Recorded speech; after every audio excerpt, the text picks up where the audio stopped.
What's good? Stormy B-Man, and I'm back with another Stormy B-Man's Breeze. This time, the focus is on trainer of Matias Ponce'S, Alberto Zacharias.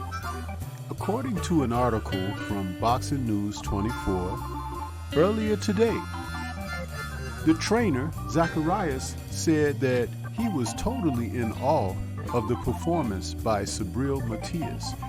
Interesting, because as the fight was stopped in the 5th round, after Ponce'S had been dropped, in a fight where it was pretty much give and take between both combatants, but I had alluded to in my post-fight show that Matias' trainer may have saw something that he knew that his fighter was not up for, and the fact that he would elect to pull the fighter out of the fight at that point, because knowing his own man in Ponce'S, he may not have had enough to go the distance with the challenge that he was facing with Shareable Matias. And more, according to the article, he said that the previous unbeaten Ponce'S, who's now 30-1 with 20 KOs and has weighty punches of his own, couldn't put a dent in the chin or hurt the body of Shareable Matias, now 19-1 with 19 KOs. Matias walked through Ponce'S best shots to unload on his very own powerful punches, which had him hurt beginning in the 2nd round. Ponce'S threw 96 punches in round 1, but Matias stunned him in round 2, and from that point on, it was all pretty much downhill.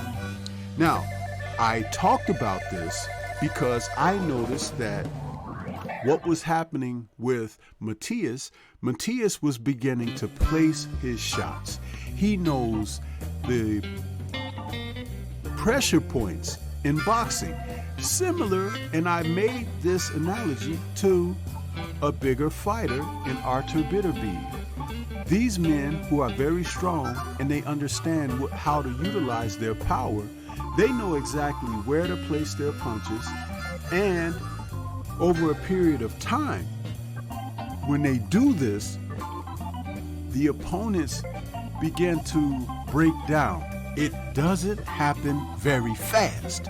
It's over a period, and you have to understand that both men are exerting themselves. They're getting shots off, they're moving around, and what happens is the pressure begins to get to a fighter, and he starts to feel his body is betraying him. The legs don't have the juice and energy in them as they had from the onstart. The pain sets in. You actually start to get blood clots in your hip and such if you're being hit with certain shots placed precisely. And Matias seems to be that type of fighter, a great deal like Artur Beterbiev, who's strong enough to rely on pinpoint accuracy and punch placement.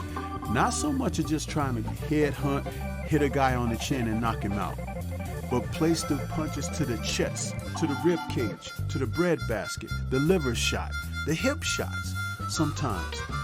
These are very effective, and salute to Alberto Zacharias for understanding this.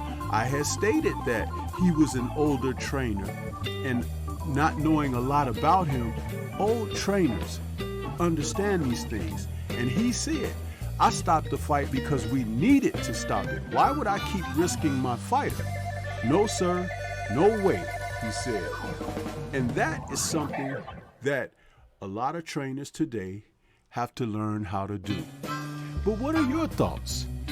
Do you think that Zacharias should have stopped the fight, or should he let his fighter come to a complete end in there? I know how I feel about it, and it's always better to save a fighter one punch too soon than one punch too late. This is Stormy B-Man. Shout out to the mighty LDBC and Liberated Perspective, a third eye view of the world. For more content such as this, please like, comment, subscribe, and share. Peace to everyone out there, and everyone please remain safe.